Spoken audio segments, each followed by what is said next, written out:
Saludos cordiales. Comenzamos el módulo Economía Ambiental con la unidad 1, Economía Ambiental y de los Recursos Naturales.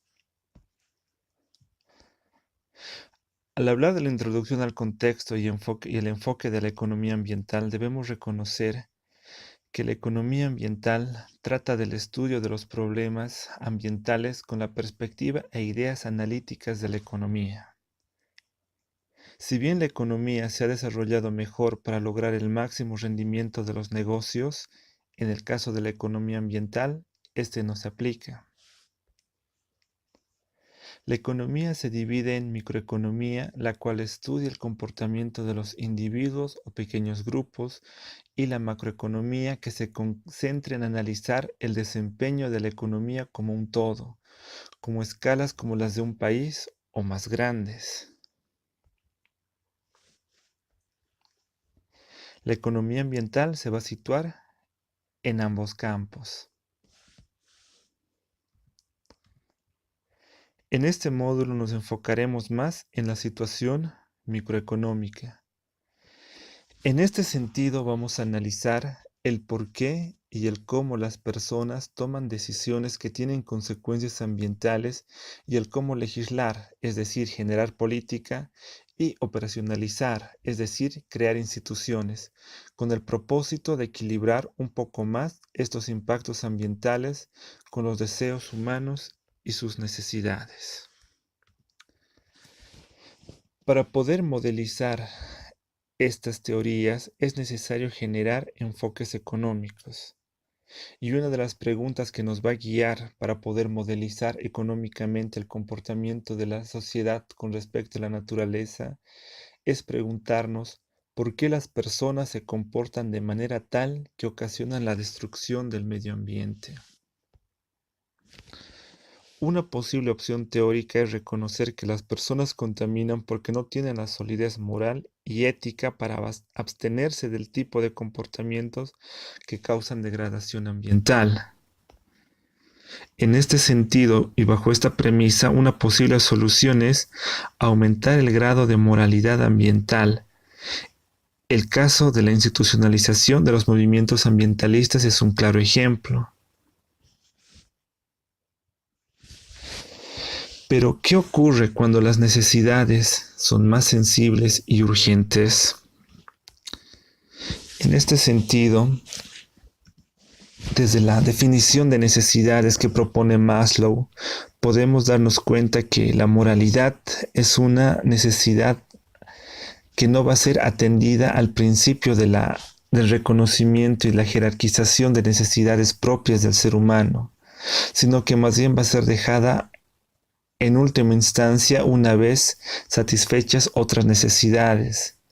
Por lo tanto, para generar esta conciencia y moralidad sería necesario haber atendido las necesidades fisiológicas de seguridad, de afiliación, de reconocimiento, y ya en la última etapa de autorrealización, recién esta se haría concreta.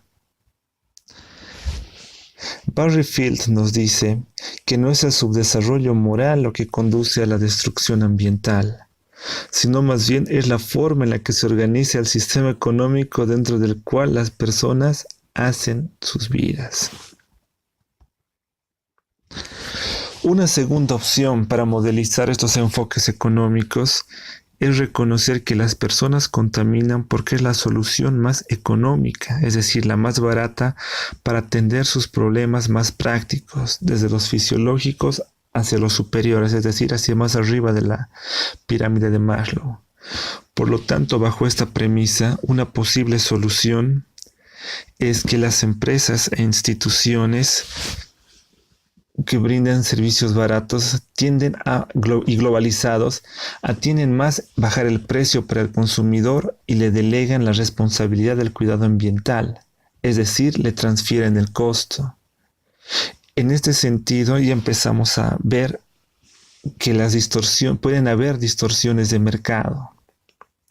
Podemos ya intentar juntar estas premisas y propuestas en un algoritmo más contingente, Y planteamos que si la búsqueda de beneficios económicos en términos de utilidades expresado en unidades monetarias, bajo el modelo de empresa privada de libre mercado, como es el modelo de los países occidentales altamente industrializados, es el causante de la degradación ambiental, entonces estos países deberían tener mayores índices de degradación ambiental en sus procesos productivos. Es decir, si el hombre produce y contamina, los países que más producen deberían ser los que más contaminan. Sin embargo, esta premisa es falsa, ya que los países más industrializados han generado sistemas de producción medioambientalmente más amigables y compensatorios dentro de las lógicas del libre mercado.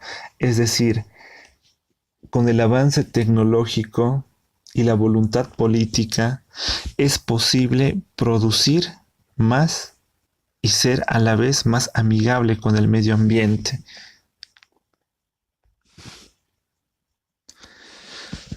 Una de las conclusiones es que el interés por la utilidad económica en sí mismo no es la principal causa de la destrucción del medio ambiente.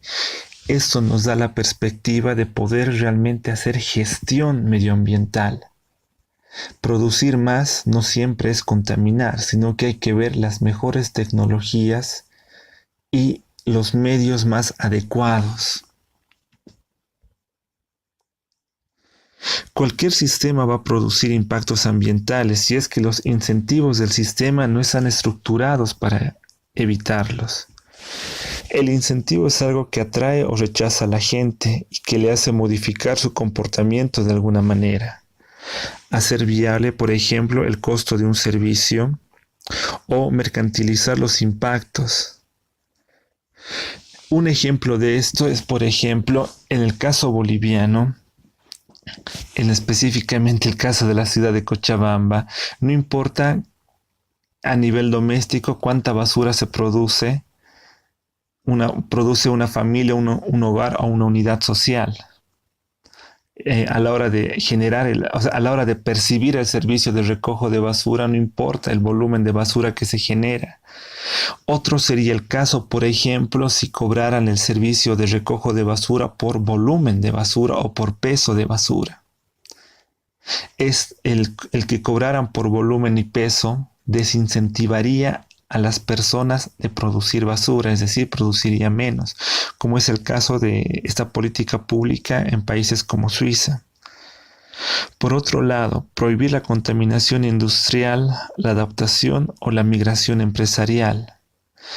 Por otro lado, también bajo una legislación establecida, aumentar los mecanismos de control ambiental. El fin último de la economía ambiental es promover herramientas que propongan la generación de políticas públicas.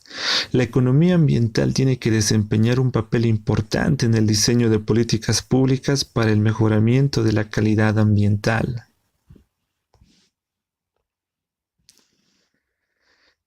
Al problema de diseñar e implementar las políticas públicas ambientales eficientes no se le suele dar la importancia que merece. Es fácil caer en la trampa de crecer de cualquiera de los programas, o mejor dicho, de creer en que cualquiera de los programas o políticas que se generen de estos procesos políticos a veces poco planificados están realmente haciendo algo o están mejorando de alguna manera el medio ambiente o los servicios ambientales. A veces solemos creer que hacer algo es mejor que no hacer nada, pero en este sentido, desde un punto de vista económico, hacer algo poco eficiente puede ser valorablemente más perjudicial que el no hacer nada. El problema práctico de fondo sigue siendo el de la escasez, como se plantea en la economía clásica. Si hay escasez, va a haber necesidades y por lo tanto va a haber demanda. En el caso de la política pública ambiental y de la economía ambiental, asumimos que no existen los fondos suficientes para generar procesos que contribuyan de manera significativa o total a solucionar los problemas ambientales. Por lo tanto, las acciones que se realizan deben ser las mejor planificadas posibles. Y es que la historia está llena de casos donde los diseñadores de políticas públicas y los administradores públicos han concebido e implementado políticas que no funcionan.